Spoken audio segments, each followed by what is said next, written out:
I like to read, you like to read, we like to read together. Well, hey there, reader friends. I'm Erica, and welcome back to my channel. Or to my channel for the first time. If this is your first time here, welcome. Regardless, I'm happy to see you. Today I'm going to be doing the Wonder Woman book tag. It was created by Amber over at Amber's Books and More, and I'll leave the link to the original tag that she did down below. I'm really excited to do this tag. I don't typically like superhero movies, but I loved the Wonder Woman movie. In general, since I really don't like superhero movies that much, I was surprised. I liked it so much. I liked it a lot. Let's go ahead and get started. Number 1, Wonder Woman, your favorite BAMF female character. This was so hard. I have to admit, when Amber said that this was the first one, my brain went like short-circuited and went, but there are so many amazing female characters. How shall I pick? How can I pick? My babies, I love them all so much. But I had to pick. So I picked one of my favorites. I picked Annabeth Chase from the Percy Jackson universe by Rick Riordan.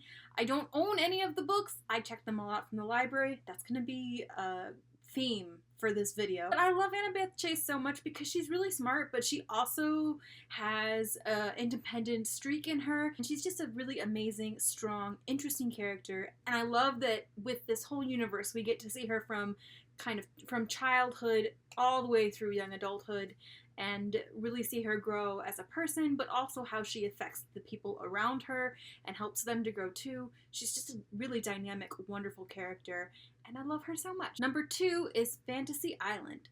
Pick a book setting that you want to escape to. I have a book for this one, so I'm just going to leave it up here. Don't we all want to go to Middle Earth? Post Sauron Middle Earth, but don't we all want to go to Middle Earth? I want to go to the Shire. They look like they have some good drinks there, and good songs, and merry times. I also want to go to Minas Tirith, that library. Guys, that library. So much stuff, so much knowledge, that library. Also, they need help. If you saw the movie, boy, they need some archivists to help get that more organized. Oh my, I volunteer. I'll go, I'll help. Also, because Aragorn will be there. So yeah, I would love to go to Middle Earth so much. Number 3, London, a hyped book that you didn't like so much. I'm very scared to say this. Guys, if you liked this book, that is okay. Every book their reader, right? But for me, I really was disappointed with the graphic novel Ghosts by Raina Telgemeier. I love Raina Telgemeier just as much as the next person. I love her so much.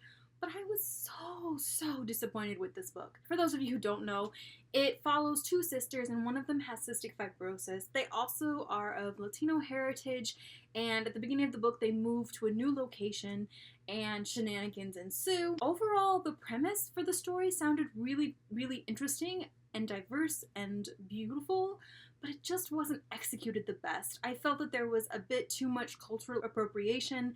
There wasn't enough citations or discussion of how Raina Telgemeier chose to use the cultural aspects she did, and quite a few people, particularly from Native American communities, did not agree with how she presented the Catholic missions that are in the story. So for that, it just kind of left me feeling it wasn't very comfortable. So I'm bummed out. But yeah, Ghost by Raina Telgemeier was not my favorite. Number 4, Steve Trevor.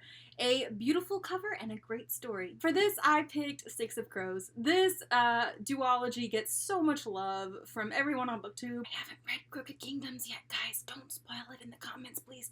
Don't let me know what happens. It's a multiple POV story following 6 kind of bandit characters. They're in a street gang and they have this mission to break somebody out of the most secure prison in the world, and I'm describing it really badly. But this is a beautiful cover. I love the grays and the blacks and the graphic nature of it, and also this pop of red and the pop of red in his eye over here. I also really I don't know the technical term for this, but the 6 of Crows, it's raised, so when you touch it, there's texture there, and I love me some texture. I love texture. I just pet this book.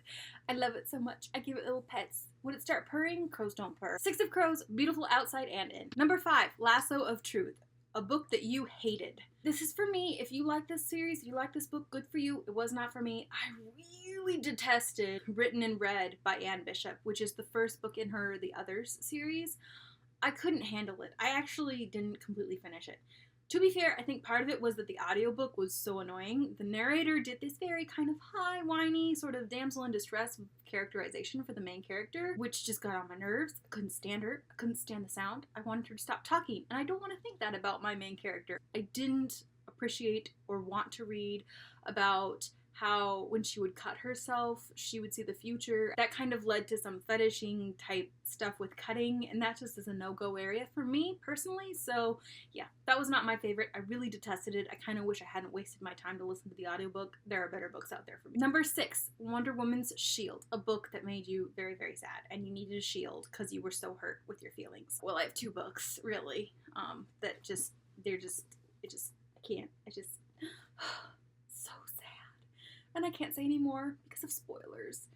But particularly Codename Verity by Elizabeth Wein, which I know now her name is Wein, not Vine. I'm sorry, I'm German. Elizabeth Wein. Her Codename Verity and Rose Under Fire companion novels. Oh my gosh, they destroy me every time I read them. But then I keep reading them, and I'm destroyed again. And then I read them again, and I'm destroyed again. But I love the characters so much, and I love the story so much. So yeah, I highly recommend reading these, but have tissues on hand, tissues, chocolate, whatever you need, a shield, whatever you need to make yourself feel safe, guys. Number 7, No Man's Land, a book you want to shoot to death. In general, I don't like to think about shooting things. It makes me very anxious.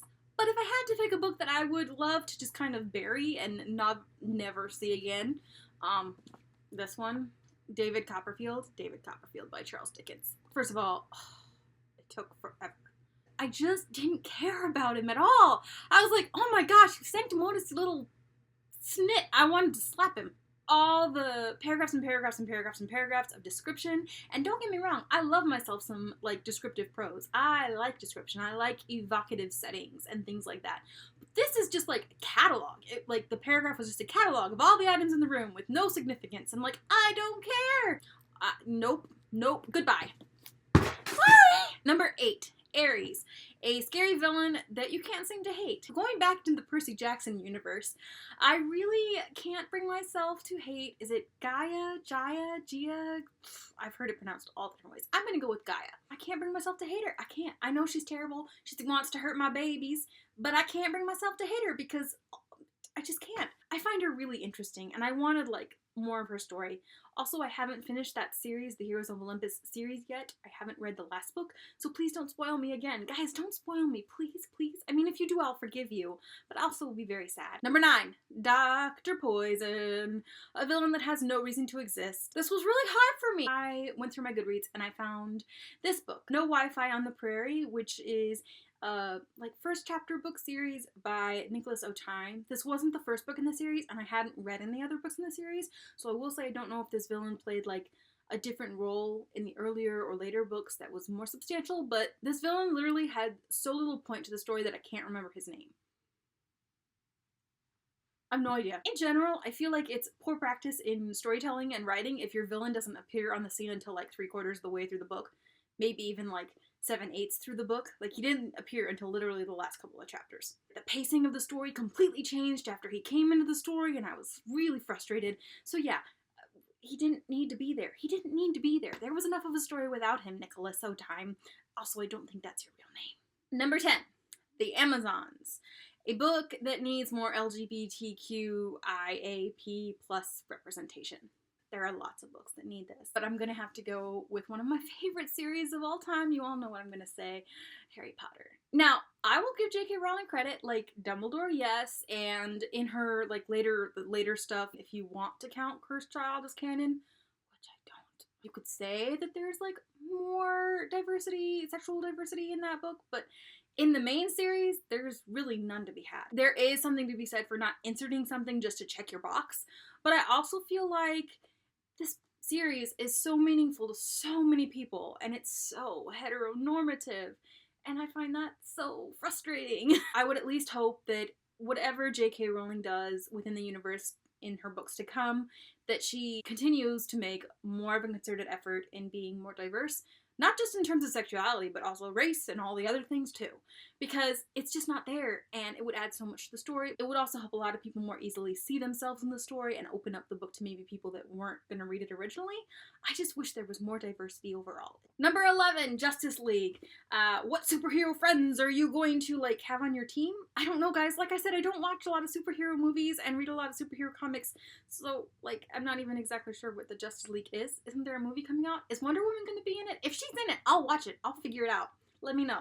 I tag you, Amanda, at Amanda Aline, and I tag you, Donald, at Donald Loves Literature. I didn't even mean to do this, guys. It's subconscious. It's just happening.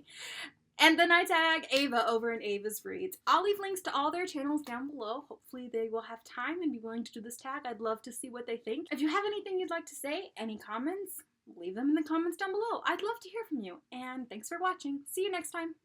Number 3. Oh, sorry. Nope. Number 4.